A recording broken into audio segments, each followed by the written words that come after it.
Émilie Joly, le lapin bleu, le conteur, l'autruche, la sorcière. Tous sont aujourd'hui orphelins.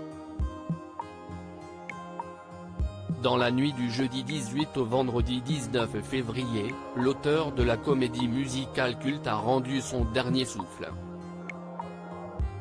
Si est le manager de Philippe Châtel qui a annoncé la triste nouvelle à BFM TV avant que sa fille, Émilie, ne la confirme à l'AFP. Mon père est décédé cette nuit d'une crise cardiaque, à son domicile, à Paris, a ajouté celle à laquelle il avait dédié ce conte en 1979, lorsqu'elle n'avait que 4 ans. Philippe Châtel avait 72 ans et allait fêter son anniversaire dans seulement quelques jours. Né en 1948, il a commencé sa carrière auprès des plus grands chanteurs de l'époque, dont Henri Salvador et Georges Brassens, auxquels il a écrit plusieurs chansons. L'artiste a expliqué à la toute fin des années 1970, lorsqu'il a écrit Émilie Joly en l'honneur de sa petite fille.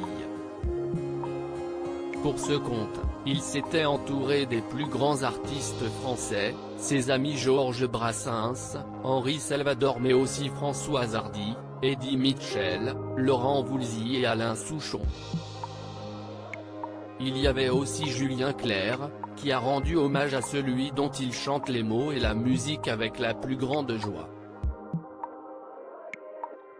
Devenue au fil des ans une véritable référence des comédies musicales pour enfants, Émilie Joly a fait l'objet de plusieurs versions.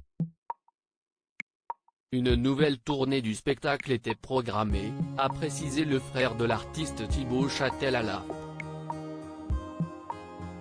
Depuis sa création, il ne se passe pas de semaine sans que je signe d'autorisation à la SACD, Société des auteurs et compositeurs dramatiques, note de la rédaction, pour que d'autres montent Émilie, expliquait fièrement Philippe Châtel. Plus de 2500 spectacles amateurs et semi-amateurs, écoles, cours de danse, conservatoires de musique, etc. ont ainsi vu le jour, et ça continue. Philippe Châtel était un miraculé. Philippe Châtel a également écrit plusieurs livres, dont une biographie consacrée à Georges Brassens et une autobiographie, intitulée Renaissance. Victime d'un terrible accident de quad en 2006, il a en effet été plongé dans le coma pendant 2 ans. Mes enfants et ma femme m'ont vraiment soutenu et supporté, j'étais en fauteuil roulant et je ne pouvais rien faire tout seul.